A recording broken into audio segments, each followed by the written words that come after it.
चुका है, लेकिन वोटर वेरिफिकेशन का काम रुका नहीं। अब कोर्ट में बात नहीं बनी तो रैलियों में इसके खिलाफ माहौल बनाया जा रहा है। एआईएमआईएम के प्रमुख असदुद्दीन ओवैसी तो इस मुद्दे पर पीएम मोदी की डिग्री को घसीट लाए। वोटर वेरिफिकेशन के दौरान जो कागज दिखाए जाने हैं उसे मोदी की डिग्री से कंपेयर करने लगे। सुनिए असदुद्दीन ओवैसी, जो अभी कुछ दिन पहले तक मोदी की टीम में होकर और विदेश गए थे ऑपरेशन सिंदूर पर बात करने, वो बिहार चुनाव में कैसे नरेंद्र मोदी की डिग्री की बातें कर रहे हैं। सुनिए ओवैसी।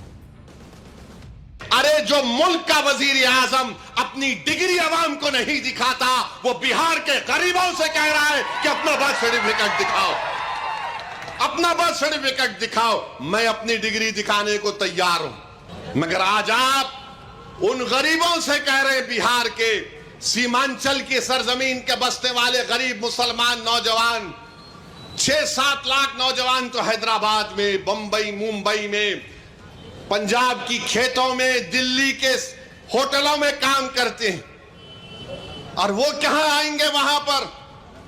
माने वहां से निकल कर आने का उनकी 1 महीने की करीब तनख्वाह उसमें सर्फ हो जाती है। ओवैसी कह रहे हैं कि मोदी अपनी डिग्री नहीं दिखाते, गरीब से कह रहे हैं कि कागज दिखाओ। अरे गरीब से कह रहे हैं कागज दिखाओ क्योंकि उसका वोटर कार्ड बनना है, उसका वोटर वेरिफिकेशन होना है। नरेंद्र मोदी का वोटर कार्ड क्या बिना वोटर वेरिफिकेशन के बन गया होगा? उन्होंने कागज नहीं सबमिट किए होंगे। कह रहे हैं गरीब कैसे आएगा कागज देने? गरीब वोट देने आएगा, कागज बनवाने नहीं आएगा। उसका हक है वोट देना, तो उसकी जिम्मेदारी भी है अपना वोटर आईडी जो है वो बनवाना और साबित करना कि भाई मैं वोटर हूं यहां का। अब आप खुद सोचिए कि कहां प्रधानमंत्री मोदी की डिग्री, कहां वोटर की पहचान का मुद्दा, कैसे मतलब ओवैसी दोनों को जोड़ दिया अलग अलग बात को। डिग्री से एजुकेशन क्वालिफिकेशन तय होती है, डिग्री देखकर प्रधानमंत्री नहीं चुने जाते। वोटर कौन होगा ये दस्तावेजों से तय होगा। ये बात ओवैसी भी अच्छी तरह जानते हैं कि कागज दिखाए बिना सियासी माहौल तो बन जाएगा, लेकिन वोटिंग के दस्तावेज दिखाने होंगे, वोटिंग करनी है। इसलिए आप देखिए कि कल तक कागज न दिखाने की बात करने वाले ओवैसी आज कागज बनवाने की अपील कर रहे हैं।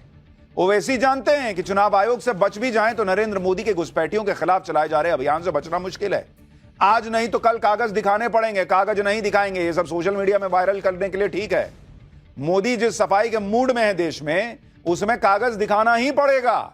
इसलिए सुनिए अब मुसलमानों से ओवैसी क्या कह रहे हैं। तमाम भारत के गरीबों को कह रहा हूं, उन दलितों को, आदिवासियों को और मुसलमानों को कह रहा हूं कि आपको नंबर 1 अपना बर्थ सर्टिफिकेट बनाना है।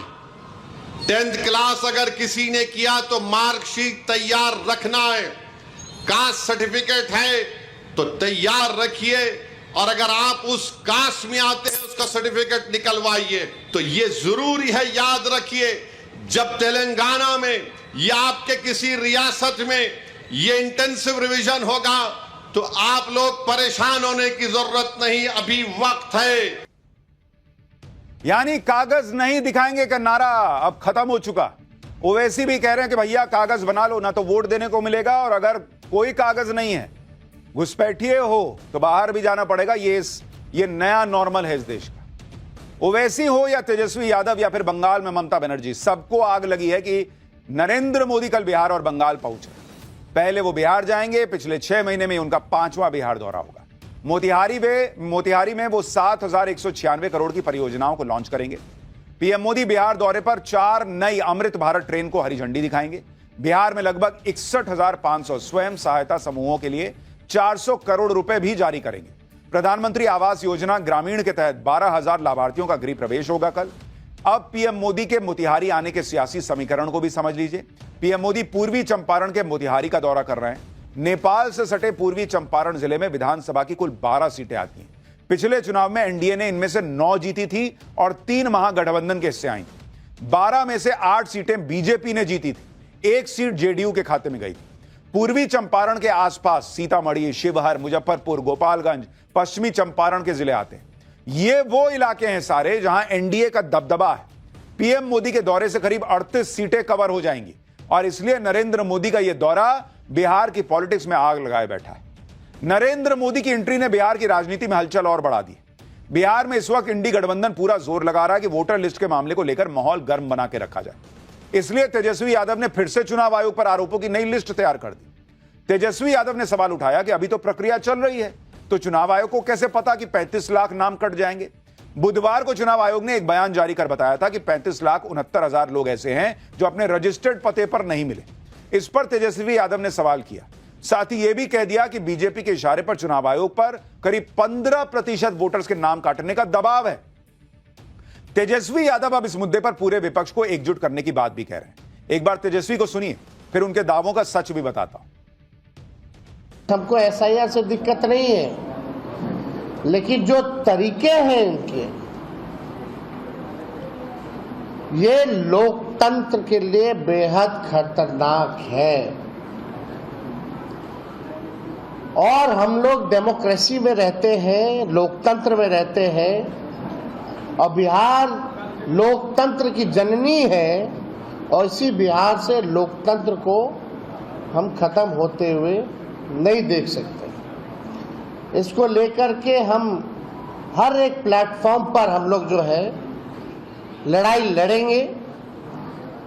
देश भर के जितने बड़े नेता हैं उन सबको भी हम चिट्ठी लिख रहे हैं, और 19 तारीख को दिल्ली में खड़गे साहब के यहाँ एक बड़ी बैठक इंडिया अलायंस की है, उसमें भी हम शामिल होंगे। इंडिया अलायंस कब का खत्म हो गया? ये कह रहे हैं इंडिया अलायंस की बैठक होगी, जब जरूरत होती है लोग सट जाते हैं। और कह रहे हैं लोकतंत्र खत्म हो रहा है। जिस तरीके से एसआईआर हो रहा है, जिस तरीके से वोटर वेरिफिकेशन हो रहा है, तो लोकतंत्र खत्म हो रहा होता तो सुप्रीम कोर्ट रोक नहीं लगा देता इस पे। लोकतंत्र तो था तब खत्म होता है जब आपके मन के हिसाब से फैसला सुप्रीम कोर्ट से नहीं आता और आप उस पर भी बात करने से कतराने लगते हैं। चुनाव आयोग के खिलाफ माहौल बनाने के साथ साथ तेजस्वी यादव ने यह भी कह दिया कि अगर एक भी नाम कटता है तो चुनाव आयोग यह सुनिश्चित करे कि उन्हें भी सारी डिटेल मिले, ताकि वो भी अपने लेवल पर इसको वेरीफाई करवा ले। अब पहली बात तो यह कि सभी राजनीतिक दलों के प्रतिनिधि चुनाव आयोग के साथ मिलकर काम कर रहे हैं। बूथ लेवल एजेंट साथ घूम रहा है बीएलओ के, तो उन्हें भी तो पता चलेगा कि किसका नाम कटा है किसका नहीं। आज ही चुनाव आयोग ने यह भी बताया कि जिन 35,69,000 लोगों के नाम हटेंगे उनकी जानकारी राजनीतिक दलों के जिला अध्यक्ष से शेयर की जा रही है। साथ ही राजनीतिक दलों के 1,50,000 बूथ लेवल एजेंट्स के साथ भी यह जानकारी साझा की जा रही है, ताकि संबंधित लोगों का एग्जैक्ट स्टेटस 25 जुलाई से पहले कंफर्म हो सके। और ये नाम हवा में नहीं हटेंगे। ऐसे नाम की पुष्टि के लिए ग्राउंड पर मौजूद बीएलओ 3-3 बार विजिट कर रहे हैं। दूसरी बात, अगर तेजस्वी यादव वेरीफाई करवा ही लेंगे तो फिर इतना बवाल क्यों? ड्राफ्ट इलेक्टोरल रोल आने दीजिए, फिर खुद से वेरीफाई करते रहिए। और सारा डेटा तो चुनाव आयोग कह रहा है कि हम ऑनलाइन डाल देंगे। भाई ऑनलाइन डालिए, खटाखट डालिए कि फलाने का नाम है कि नहीं, बोलिए कि देखिए खड़ा है साहब ने, इसके पास सब डेटा है, आप नाम नहीं डाले हैं। चुनाव आयोग बोला ही है कि हम कर देंगे ठीक, कुछ गलती होगी तो। अपील करने का 1 महीने का मौका है, लेकिन नहीं, बवाल पहले कर देना है, बाद में चीज जो है वो अपने हिसाब से चलेगी। वोटर वेरिफिकेशन के खिलाफ इंडी गठबंधन का यह तर्क था कि इतने कम वक्त में वोटर वेरिफिकेशन का काम कैसे हो जाएगा। लेकिन आज ही चुनाव आयोग ने जो डेटा जारी किया है वो सवाल उठाने वालों का मुंह बंद कर देगा। आप देखिए चुनाव आयोग ने क्या डेटा दिया है। ये ईसी का डेटा आपको दिखा रहा हूं। चुनाव आयोग का ये डेटा है बिहार को लेकर। ये बिहार का आपको बता रहा हूं, जो एसआईआर वहां पे चल रहा है। कुल वोटर कितना है? कुल वोटर बिहार के अंदर जो है वो है 7,90,00,000। 7,90,00,000 करीब, ठीक है। इसमें से फॉर्म कितने ने जमा किया? फॉर्म जमा किया कितनों ने? करीब 7,08,00,000 लोग फॉर्म जमा कर चुके हैं। 7,08,00,000। फॉर्म अपलोड कितने हुए? फॉर्म अपलोड हुए करीब 6,70,00,000। 6,70,00,000। और ये जो है भाई जिनके फॉर्म हैं वो बता रहा हूं, सब जमा किए हैं वो नहीं, किसी का भी घर वालों ने भी दिखाया। कितने बचे हैं अब आप देखिए, बचे हुए हैं कितनों का डेटा आना बचा है? 45 लाख, मात्र 45 लाख। अब आप बताइए, जो लोग कह रहे थे कि कैसे होगा, अभी 8 दिन बचा हुआ है। यानी टाइम को लेकर जो लोग हंगामा कर रहे थे वो खुद ही खत्म हो गया मुद्दा। और यही चुनाव आयोग कह रहा था कि भाई हम लगाए ना, हम कर रहे हैं। और हमने आपको बताया था कि जितना नंबर है बीएलओ का काम कर रहा है वो सफिशिएंट है 12 करोड़ का वेरिफिकेशन करने के लिए, तो 8 करोड़ करना था। चुनाव आयोग ने अपने डेटा में बताया कि 35,69,435 लोग ऐसे हैं जो अपने पते पर नहीं मिले। यह कुल वोटर का 4.5% है। इन 35,69,000 लोगों में से जिनकी मृत्यु हो गई उनकी संख्या है 12,55,620। दूसरी जगह शिफ्ट हो गए 17,37,336। एक से ज्यादा जगह एनरोल्ड हैं 5,76,479। बिहार में वोटर लिस्ट को मुद्दा बनाने से इंडी गठबंधन खुद ही फंस गया। लेकिन एक मुद्दा